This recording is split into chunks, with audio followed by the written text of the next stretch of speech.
R বহুত দিনৰ মূৰত এয়া চব্জি আজি মই গাছ টেঙাৰ সৰু মাছে চব্জি বনাম আৰু মানে আঞ্জা আৰু কেনেকুৱা হয় চাব।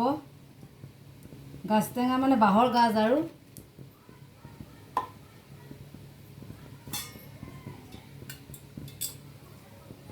পিঁয়াজ দিলে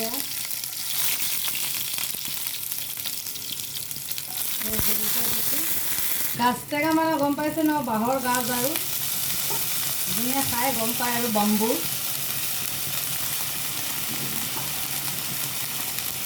এয়া দিলোঁ আৰু এয়া হালধি অলপ দিম। ইয়াত একো নালাগে, চিম্পুল আৰু জলকীয়া, পিঁয়াজ, নিমখ দিম আৰু অলপ। ভিডিঅ'টো চাই পেলাই ক'ব কেনেকুৱা লাগিছে। বহুত দিনৰ মই ভিডিঅ' বনাইছোঁ আৰু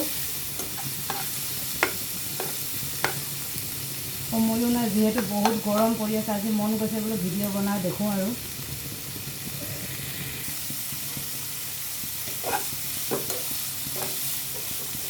লৰাই বগৰাই থাকিম এনেকৈ। আৰু হালধি, নিমখ আৰু জলকীয়া ফালি দিছোঁ আৰু পিঁয়াজ দিছোঁ আৰু একো দিয়া নাই।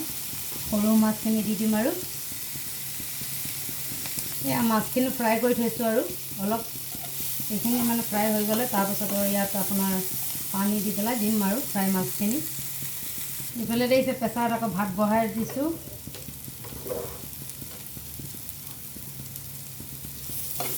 অকণমান সিজক আৰু লৰাই বগাই দিম, তাৰপাছতহে পানী দিম। এতিয়া পানী দি দিম।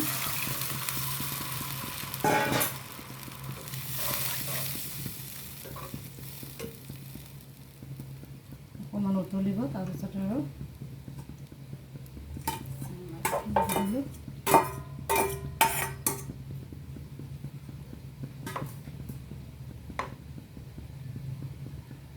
আপোনালোকে এনেকৈ খায়নে বাৰু? এনেকৈ খাই চাব, বহুত ভাল লাগে গৰমৰ দিনত আৰু টেঙা টেঙা লাগিব। বনাই খাই চাব আপোনালোকে। আৰু সৰু মাছখিনি আকৌ আনি পেলাই ভালকৈ ধুই আকৌ পিটিকি ল'ব দেই, নহ'লে তাৰ পেটু থাকিলে তৰকাৰীখন তিটিকি তিটিকি লাগিব।